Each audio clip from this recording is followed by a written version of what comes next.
Hello and welcome back. The US Sequester brought into effect last Friday will see $85 billion in across-the-board spending cuts. Here to discuss the sequester and its further impact is Roland Duss of Gonet Cie. Roland, thank you very much for coming to the studio. Thank you.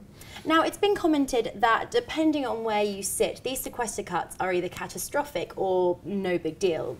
What are they in your view?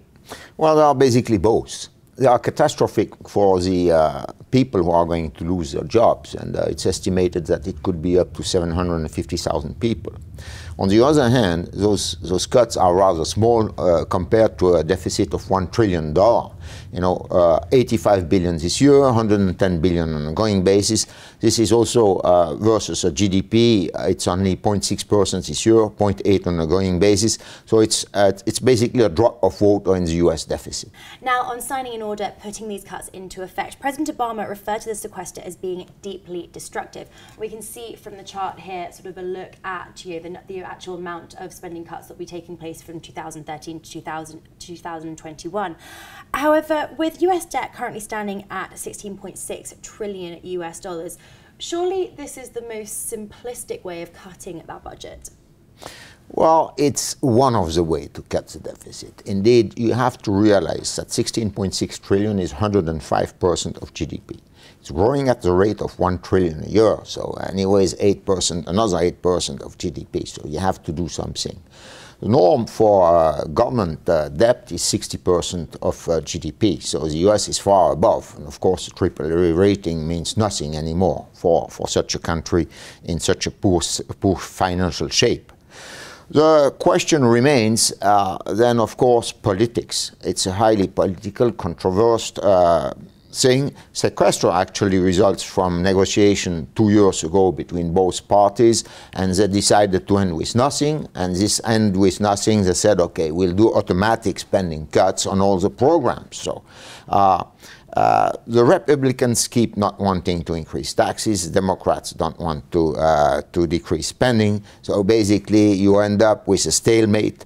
And of course, the easiest way was indeed to come with a sequester, say, okay, we cut so much from each budget, and that way a compromise could be found. But anyways, as I mentioned, those cuts are rather small. They may trigger actually a credit downgrade of the US.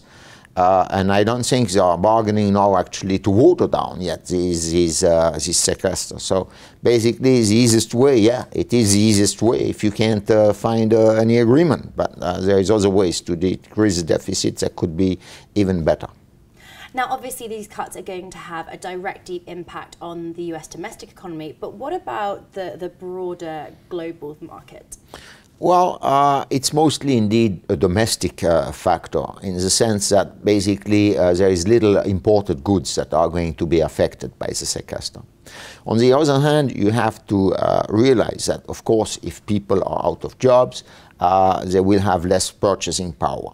And it's worth mentioning that the US consumer is 20% of the world GDP. So any decrease in domestic consumption is also going to have some impact on the global economy, but it's going to be rather marginal. I would assume that at less than 0.1% of GDP or for the rest of the world. Now, converse to forecast, the US dollar has actually been remaining pretty level. What is it holding the dollar steady? And more importantly, how long do you see this continuing?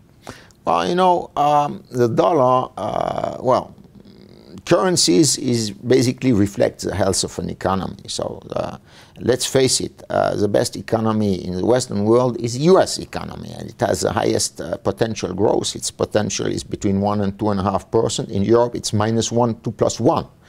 Japan is engaged now in a war to depreciate the currency. The pound is the same. The UK want to have a weaker pound.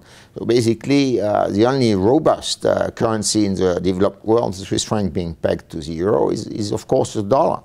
Now, going forward, short term, I think the dollar may weaken a bit on this sequester question, this negotiation between both parties, watering down eventually of the sequester, which could trigger this famous credit downgrade. that could be detrimental to the dollar. But on the longer pull, there is no other way than to have a stronger dollar, again, because of this economy that is going to be the strongest in the Western world. Of course, then the dollar versus emerging currencies could weaken a bit. Thank you very much, Roland. It'll be interesting to see how this situation plays out. Thank you. I'll be back on Monday with Eric Bjartnes, who'll be discussing silver. Until then, goodbye and have a great weekend.